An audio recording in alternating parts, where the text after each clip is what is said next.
life. Maybe you've been in a situation where you felt like you wanted to start a business, but you're working a 9 to 5 and you weren't really quite sure of how to go about doing it, or if you should even go forward with starting a business.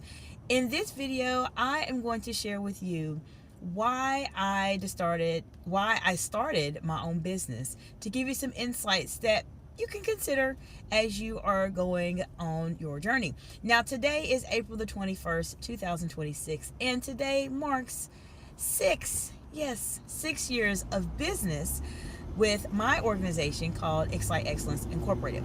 And I know my channel heavily focuses in on those advanced communication skills and strategies to help you communicate more confidently and concisely under pressure as a leader. But today, we're going to celebrate. We're going to talk about business, entrepreneurship.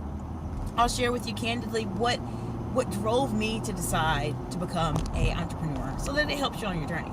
Now, if you're new to me, welcome. If you are one of my amazing subscribers, welcome back, friend. I'm glad that you're here today. I do want to let you know, before we go into my story briefly, that this is a special moment for me. 6 years of business is always a huge milestone, and I am offering something at a once-in-a-lifetime promotion that will never be around again.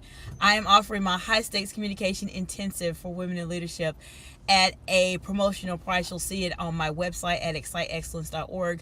If you are a woman that has been in a very highly visible role, maybe you have struggled with your influence, perhaps you've been in a situation where you know that the way you communicated previously is not the way you need to communicate now, and your margin for error is very small, especially when the room is watching. The High Stakes Communication Intensive will completely change your life. We go through a surgical type approach to help you be able to communicate at that next level, and also go through practice drills to help you be prepared so that when those under pressure situations come up for you specifically, you will know how to handle them. All right, let me go in the chat. We have Cat 23rd. Hello, Cat. Hello, welcome. Cat says hello, Doc, and a heart. I appreciate you being here. So let's talk about it. And if you have any questions as we are going through this topic, feel free to let me know. But let me share with you why I decided to become an entrepreneur. Now, many of you know my story, and if you don't know my story, I am a doctor. I have been a practicing dentist for over 16 years now. And I didn't always plan to go into the path of dentistry, but the one thing that I did know when I graduated from college was that I needed to go to college, incur debt, and get a job. I knew that I needed to go to college and get a job. And I had been pretty successful. I had a bit of a unique role in dentistry where I had the chance to work not only treating patients, but also in those very high level administrative roles. So I worked as a dental director, I worked as a chief dental officer. So I've always been in the more high stakes, high pressure type of roles as a leader. When you're balancing both worlds, clinically and administratively, you set yourself up for a lot of stress and just a very unique experience as it relates to life, because you're able to manage both hats. Now, what does that have to do with entrepreneurship? What does that have to do with it? There's a couple things that I noticed for myself specifically, and that happened to me, that I do want to share with you, that you may be experiencing at this point of your journey. But before I say that, I want to say hello to those of you watching the live today. If you have ever thought about potentially starting your own business and you're not quite sure of how to go about it, I'm sharing with you my story specifically in terms of what drove me to become an entrepreneur, and answer any questions that you may have. I'm going to be doing that all day today, in the morning and in the afternoon. And you're welcome to let me know what part of the big, beautiful world you are joining from today. As I mentioned, I've been in different roles. I've been very successful. And so there came a point in time where I noticed that I was able to generate significant revenue for the departments that I worked for in both of my more, I would say, highly visible, definitely higher stakes type of roles. And I'd always just thought, well, I just need to just work and make the company as much money as I can, and make sure we're taking care of patients. But there's always a but. I became burnt out, tired, because I was putting in a lot of hours in both of those type of roles. When you're in those executive type roles, you typically are putting in 60 hours, potentially more, in a week. There's just a lot that you have to deal with and a lot that you have to do. Now, the changing, I would say, of my mindset was when I attended an event many years ago. And at this event specifically, it was a promotional event that was hosted. It says it was hosted by Daymond John, but Daymond John, of course, was not actually there. But there's actually people there that worked on his team specifically.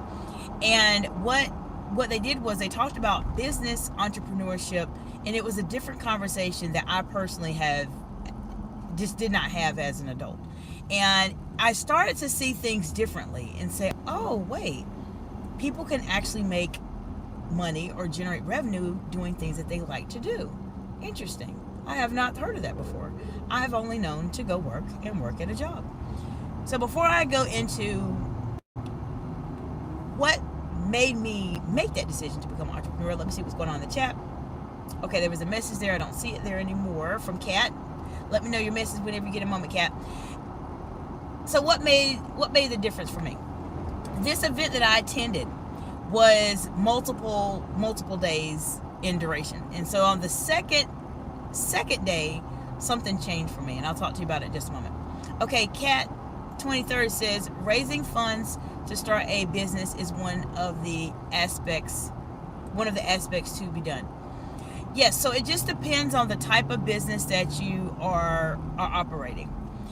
There are businesses out there that are very heavily capital focused. You have to have capital. If you are running especially a brick and mortar business, meaning a business that is as a storefront, you definitely have to do that. A Cat says retail. Yes, you have to have some cash coming in. You have to have some capital. If you are starting a business, and this is one of the things that I looked into, if you're starting a business that monetizes your specific knowledge, then your capital that you need will be significantly less than what it would be if you're doing a storefront. So it really just depends on the type of business that you're passionate about, that you want to have, in terms of what capital you need. Now, there's a lot of different videos out here specifically that talk about raising capital, developing income, and etc. for your businesses and all of those things. My channel does not specialize on that. I will tell you, I know what my weaknesses are and my strengths are, and I would say that's not necessarily my expertise. But there's a lot of great videos out here that talk about that specifically. Okay, we have Raj Kumar SE. Hello, Raj. Good to see you, friend. There's a video that I had recently, a short that has your name on it specifically. So good to see you again. Raj says, how much capital needed to start a business? Okay, Raj, so we'll go deeper. What type of business are you trying to start? Let's start there. What type of business are you trying to start? Are you trying to start a brick and mortar business, meaning a business that has a storefront? Are you trying to start a business that solely focuses on what you have in your mind and monetizing your knowledge and your expertise and your experiences? Or you selling digital products? It depends on the kind of business. So tell me what type of business you're thinking about, and we'll go into it a little bit more. We have, I want to say Shy Root, possibly. I hope I said it correctly. I am driving. Hello, how you doing today?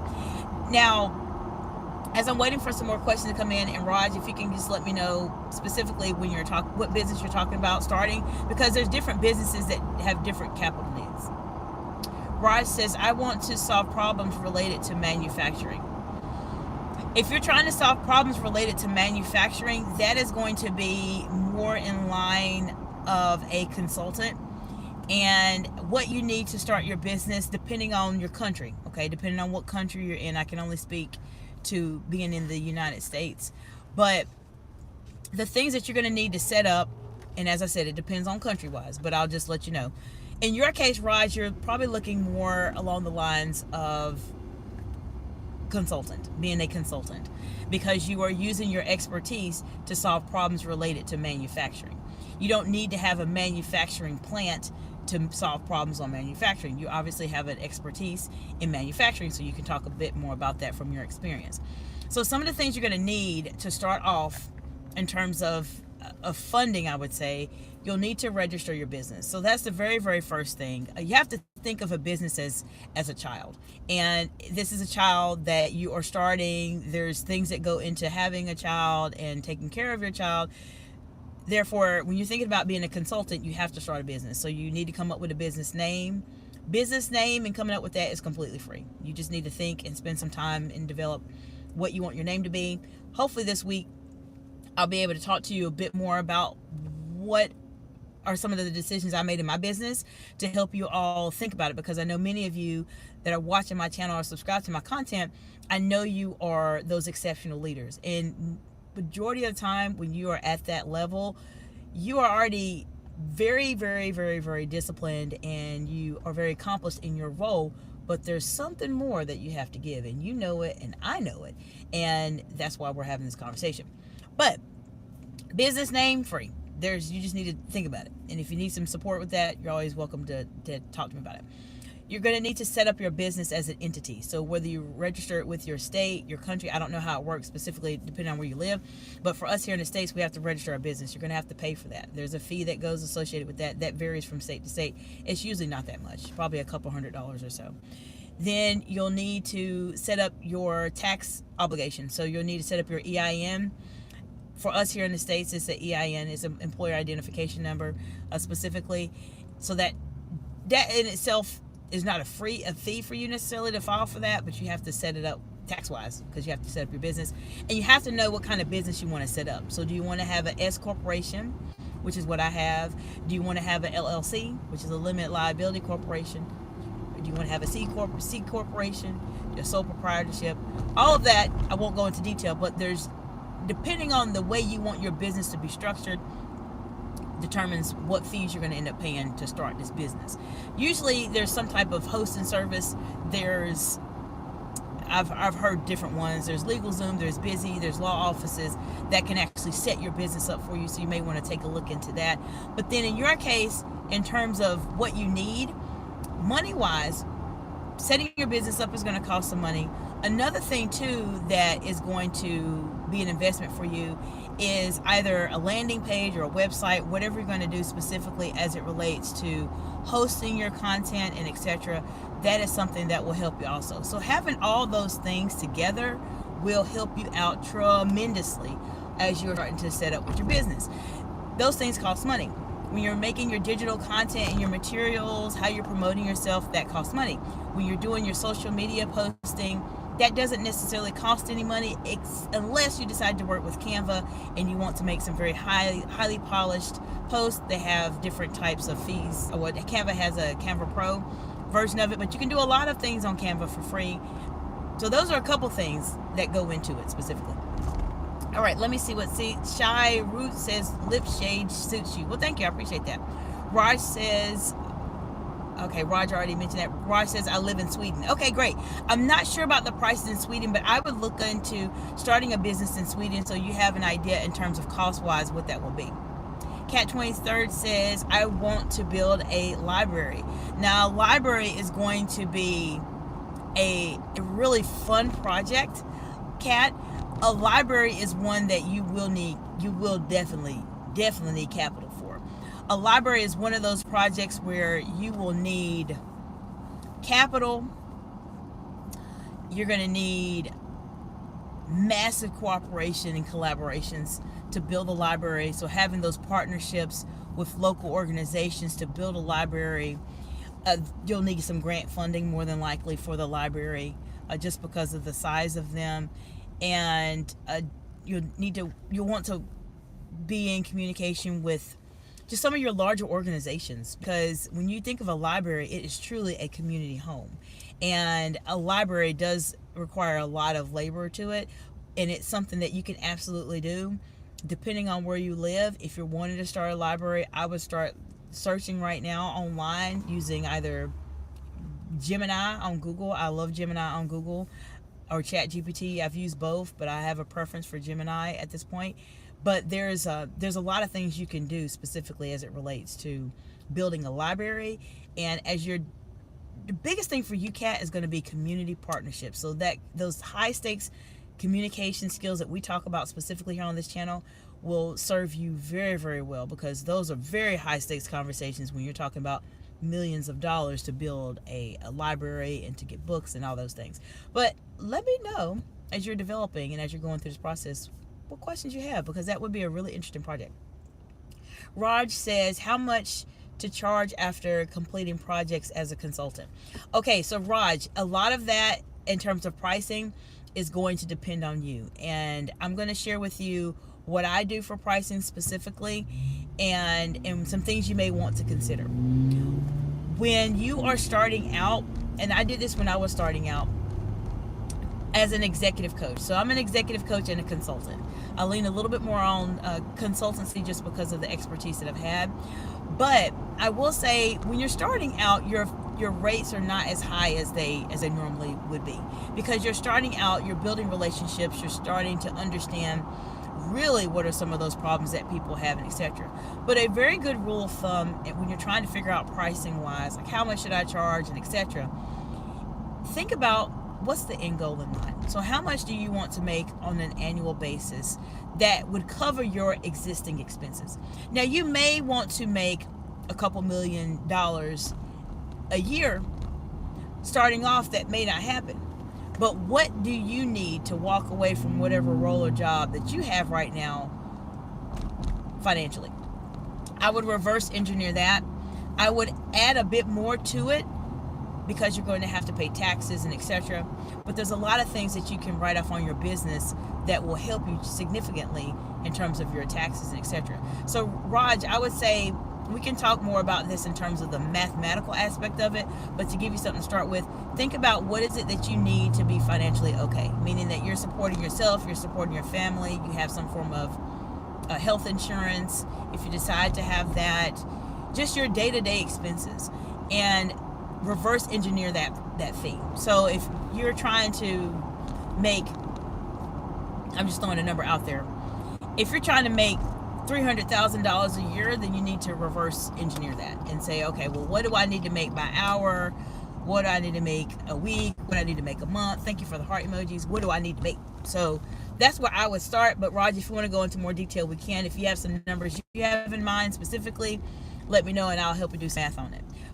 But start with the end in mind. You have to start with what is it going to take for you to pay for your expenses for you to be okay. That's where I would start. That's ultimately where I would start. Okay, Kat says, I put a lot of thought into it, so I'm glad you brought it. I'm glad I brought it up to you, Doc, so you could give me a little insight on how to take the first step. Sure, and the fact that you mentioned that, Kat, it's something, of course I appreciate you so much, as you know.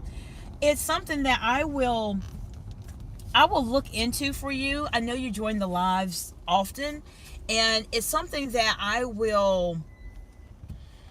look into it for you also. And if there's any insights I can share as well, just from my perspective, I'll let you know.